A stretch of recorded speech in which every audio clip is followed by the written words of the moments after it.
Ганцаардлыг таних үе. Зарим өглөө нүдээ нээхэд л дотор баяр жаргалын мэдрэмж хоосон байх нь бий. Гэр бүл байгаа, ажил мэргэжил байгаа. Гаднаас харвал бүх зүйл хэвэн. Гэхдээ яагаад ч юм нэг л зүйл дутуу. Чи юу ч хиймээргүй. Тийм ч их гонигтай биш хэрнээ сэтгэл чинь дүүрэхгүй. Өчигдөр инээж байсан ч өнөөдөр уйлах ч хүчгүй санагдана. Тайлбарлахад хэцүү. Үй гашуу биш, уур хилэн биш. Харин зүгээр л юу ч утгагүй юм шиг хүндий мэдрэмж. Би тэр мэдрэмжийг мэднэ. Яагад гэвэл энэ миний түүхийн нэг хэсэг. Тэр шөнө би галтгоондоо ганцаараа сууж байлаа. Хүүхэд минь унтчихсан, утас чимээгүй. Хамгийн чимээгүй намгүм шөнө. Гэтэл яг тэр дуугүй орчин дундаас цаанаас нэг бүглэрсэн хоосон мэдрэмж цээж рүү минь цухилаа. Уйлахч биш, орилгоч биш. Зүгээр л байхгүй болчихсон юм шиг. Би юучгүй юм шиг. Хинч намайг хайгаагүй юм шиг. Энд байгааг минь хинч мэдэхгүй юм шиг. Өрөөнд өөр хүмүүс байгаа ч хамгийн хэцүү нь надад хань байсангүй. Хажууд хүн байсан ч надад нэвтэрч чадсангүй. Энэ бол зүгээр нэг сэтгэл санааны уналт биш. Энэ бол ганцаардлын жинхэнэ мөч байлаа. Нэг өглөө би талент харлаа. Нүдэнд минь амьдралын оч байсангүй. Өдөр тутмын ажлуудаа хийдгээрээ хийж л байсан ч би яг нэг сонсгүй хүн шиг. Уцаа унтрааж, анир чимээгүйд суугаад өөрөөсөө нэг л зүйлийг гордно. Чи зүгээр үү гэж хэн нэгэн асууно. Харин хинч ирээгүй. Тэгэхэд л би ойлгосон. Намайг ирж аварч өгөх хүн байхгүй. Би л өөрийгөө аварна. Тэр үед би азгүй ганцаардмал эмэгтэй байсан. Гэхдээ би өөртөө хэлсэн. Азтай охиноо дотроосоо бүтээе гэж. Ганцаардлыг төвчж суухын оронд ганцаардлаас бүтээж сурах гэж шийдсэн. Үнэн дээр би ганцаардхаас айгаагүй. Харин хинч надад нэвтрэхгүй гэдгийг мэдэрхэл хэцүү байлаа. Хин нэгэнтэй зэрэгцэж алхаж байсан ч ганцаардал. Уцаар ярьж байсан ч хиймэл хэвийн төрх. Хин нэгэн намайг анхаарч надтай адил өнгөөр ертөнцийг харж түүнийгээ хуваалцахгүй байна гэдг нь надад нэвтрэхгүй байгаа юм шиг. Нэг сүртэй зүйл биш штэ гэмээр боловч энэ гашуун үнэн. Бидний олонх нь ийм мэдрэмжтэй ганцаараа суудаг. Яг одоо ч гэсэн энэ подкастыг сонсож байгаа хэн нэгэн энэ бүхнийг өөрөө бичсэн юм шиг санагдаж байгаа. Бид үнэндээ дотроо их адилхан чимээгүй л өөртөө агуулсаар л яваа. Тиймээс энэ удаагийн дугаарыг ганцаардалд зориуллаа. Тэр мэдрэмжийг нэрлэж, таньж, ойлгож, өөрийн болгох алхам. Тал руу тусгалаа ширтгэд цаанаасаа чи зүгээр үү гэж асуумаар санагддаг бол ганцаараа биш шүү. Энэ удаа дотроо сайхан хуваалцъя. Ганцаардал бол бидний амьдралд өгч буй өөрчлөлтийн дохио. Хүн бүр ганцаардлыг авсдаг. Гэхдээ зарим ганцаардал зүгээр л нам гүн биш. Харин дотроос ч хөндийрүүлдэг. Энэ мэдрэмж энгийн уйтгар биш. Энэ бол амьдрал утгагүй мэт санагдах тэр мэдрэмж. Америкийн нэгдсэн улсын ерөнхийлөгчийн эрүүл мэндийн зөвлөх доктор Вивек Мёрфи гэдэг хүн ганцаардлыг амьдралд холболт өгүүлэгдэж байна гэсэн физиологийн дохио гэж тодорхойлжээ. Хүн өлсгөд хоол хүсдэг шиг ганцаардахад бид холбогдох хүсэл төрдөг. Энэ бол эмзэг бус, энгийн үнэн. Тэгвэл ганцаардал тархинд хэрхэн бүртгэгддэг бол 2009 онд сэтгэл судлаач Джон Кассиопо гэдэг хүн тархины MRI зураглалын судалгаагаар дараах зүйлийг баталсан байна. Ганцаардал нь тархины anterior cingulate cortex буюу өвдөлт мэдрэх төвд бүртгэгддэг. Товчоор хэлбэл ганцаардах нь физик шарах авсан мэд өвдөлтийн мэдрэмжийг өгдөг. Харин ганцаардлын нийгмийн нөлөө нь ямар бол? 2009 онд Николас Кристакис болон Джеймс Фавлер гэдэг хүмүүс Journal of Personality and Social Psychology гэдэг сэтгүүлд судалгаа нийтлүүлсэн байна. Тэр нийтлэлд ганцаардал нь бусдаас халтуралдаг мэдрэмж болохыг баталсан. Ганцаардсан нэг хүнтэй ойрхон харилцаанд байсан хүмүүс 40-65% илүү ганцаардах магадлал нь өссөн байв. Өөрөөр хэлбэл чи ганцаардаж байна гэдэг нь хүмүүсийн нийгмийн сүлжээнд нэгэн дуугүй дохио илгээж буй хэрэг юм. Дахин нэг судалгааны баримттай танилцъя. 2024 онд Harvard Graduate School of Education-ийн судалгаагаар Америкчуудын 21% нь үл холбогдох мэдрэмжтэй амьдардаг болох нь тогтоогджээ. Ганцаардал гэдэг нь зөвхөн гуниг биш, сэтгэл зовнил, үн цэнийн уналт, амьдралын утга учирт үл итгэх байдал дагалддаг.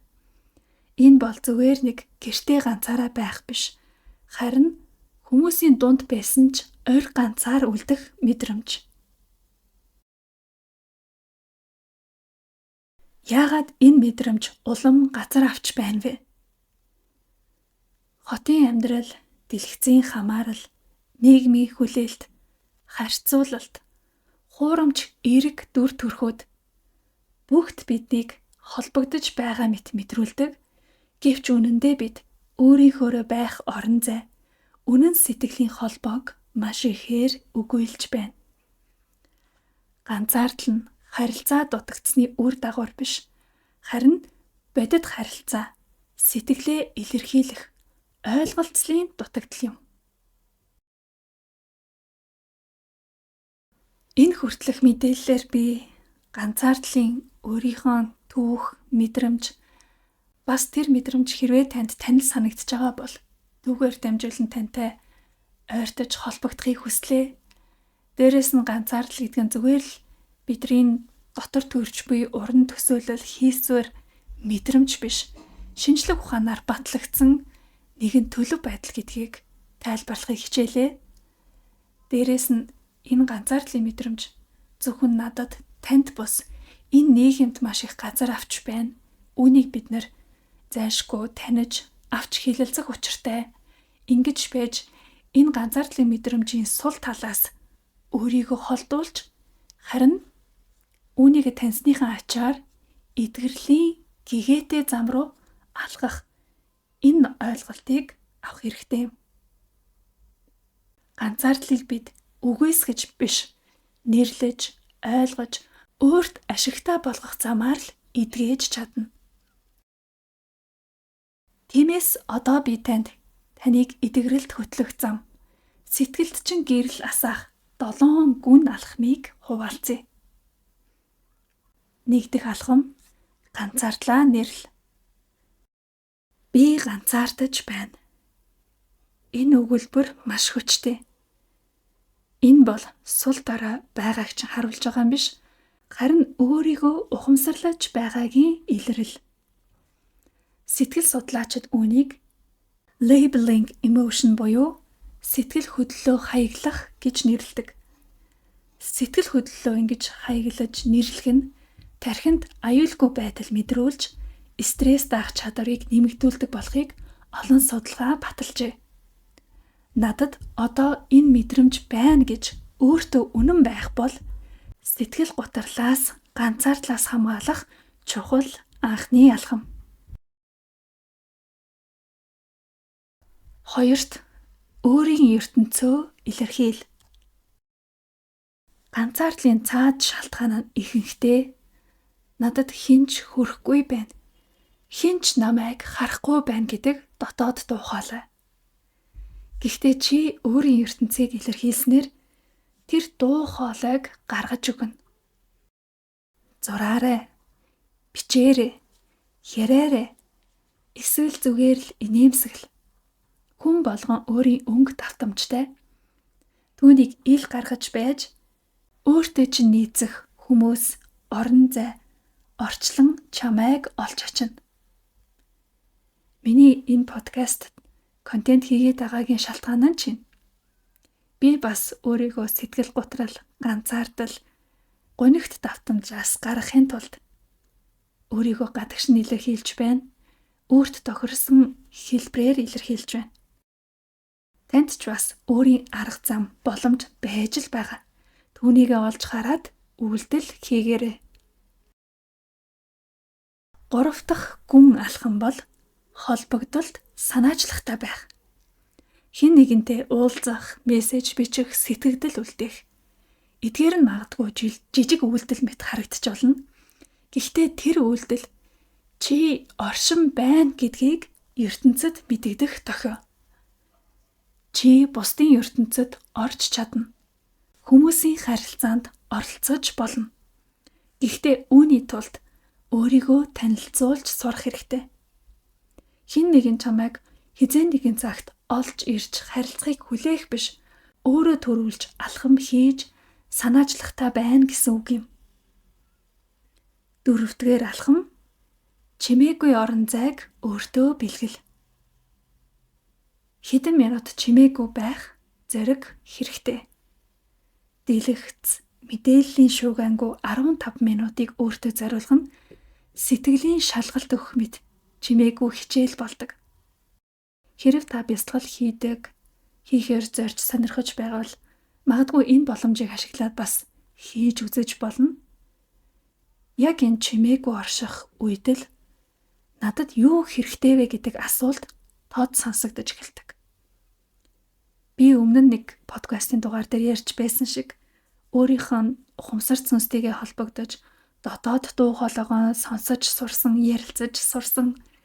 Тэгээд дотоод дуудлага хүлээн зөвшөөрч ажиллаж эхэлж байгаа гэд хэлсэндээ. Тэгвэл энэ алхмыг яаж хийсэн гэхээр яг л ийм чимээгүй орон зайд хийх боломжтой байгаа. Бүхнээс ангид зөвхөн өөртөөгөө орших, өөртөөгөө ярилцах чимээгүй орон зай. Тэгээ энэнд заавал амар хүчтэй өөрчлөлт, том хичээл зүтгэл шаардлагагүй. Хамгийн ихэнд яаж вэ? 15 минутыг л өөртөө зориулаад үз. Сэрүүлэг тавьж байгаа ч хамаагүй, хэвтээд ч хамаагүй хийгээд үзээрэй. 5 дахь алхам, сэтгэлээ илэрхийлэх тэмдэглэл хөтлөлт. Өдөр бүр өөрөөсөө асуу. Би өнөөдөр өөрийгөө хэрхэн дэмжив? Би юунд талархаж байна? Надад яг одоо юу дутагдаж байна? Бичгэн тархинд эмх зэгц авчирдаг. Оюун санаандаа замбрааг бий болгож тэмдэглэл тогтмол хөтлөх нь өөртөөгөө холбогдох нэгэн хүчрхэг арга зам.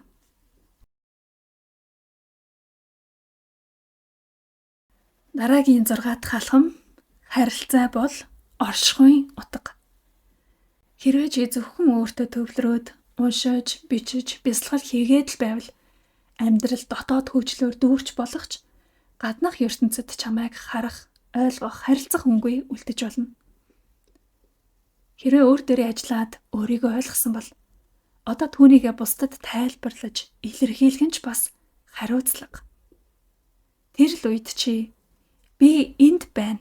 Би бол ийм хүн гэдгийг нийгэмд дамжуулж, хорвоо ертөнцид тунхаглаж, өөрийн гэсэн орон зайгаа олж чадна. Гүн алхам 7. Зөөлөн уриалга. Ганцаардал бол сэтгэлийн энерги дохио. Хэн нэгэн намайг ойлгосоо гэж зүрхний хаалттай тагны ард суугаа дуу хоолой. Чи энэ мэдрэмжийг тээж аваа бол чи эвдэрсэн, гэмтэлтэй гэсэн үг биш. Харин маш өндөр мэдрэмжтэй, дотоод оршихуйтай хүн гэдгийг чинь баталгаа.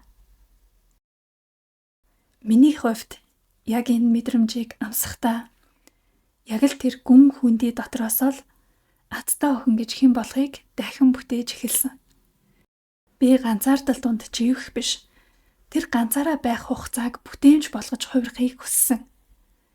Азтай охины сэргэлт хөтөлбөрийг би жинхэнэ өөрийгөө эргүүлж олсон туршлага дээрээ үндэслэж бүтээсэн. Энэ бол зүгээр нэг өтөр хоногуудыг имэйл уншиж өнгөрөөх биш. 21 хоногт өөрийнхөө гэрэл рүү алхах алхам бүрийг таниулах тийм л дотоод аялал. Магадгүй та чи яг одоо ганцаардлын хоосон мэдрэмж дунд суугаа бол ингээд дуусна гэсэн үг биш. Энэ бол төгсгөл биш. Магадгүй өөрчлөлтийн цэг. Шинэ эхлэл. Өөртөө эргэж очих. Өөрийгөө илүү сайхнаар дахин бүтээх боломж. Хүн бүрт тийм мөч ирдэг. Гэхдээ хүн бүр түүнийгээ гэрэл болгоод гараад ирдэггүй. Тиймээс өнөөдрийн подкаст дугаарыг энэ хүртэл сонссон чамд зориулж бичлээ. Чи ганцаардлаа таних, нэрлсэн бол тэр хуучин хаалга хаагдаж гэрэл асаам дараагийн төвчин эхлэх гэж байна. Магадгүй дараагийн удаад бидний яриа олсон ухаарал, боссон түүх, нээсэн гэрэл амжилтын тухай байх болтугай. Таалагдсан бол миний сувагтай үргэлж хамт байгаарай. Instagram дээр ижил нэртэй Manifest with Marla хаягийг мань дагаарай. Facebook дээр ч бас ижил нэртэй Facebook пэйж байгаа. Follow дарж холбогдохыг чинь хүлээж байна. Мөн азтай охины сэргэлт хөтөлбөрт бүртгүүлэх линкийг бичлэгийн тайлбар хэсэг болон пин комментэн дээр оруулж өгөх болно. Тиймээс хайж цаг хугацаа алдах шаардлагагүй. Дарж ороод хөтөлбөрийнхаа мэдээлэлтэй танилцаад шийдвэрээ гаргаарай. Чи өнөөдрийг хүртэл ганцаарцсан байж болох ч гинэтхэн зүрхний хаалгаа онгойлгоход нэг л хүн нэгэн өгүүлбэр бүхнийг өөрчилж болдог юм шүү. Чи өөрийн гэрлээ асааж чадна. Чи бол гайхамшиг. Хамт байсанд баярлалаа. Дараагийн дугаараар уулзцгаая.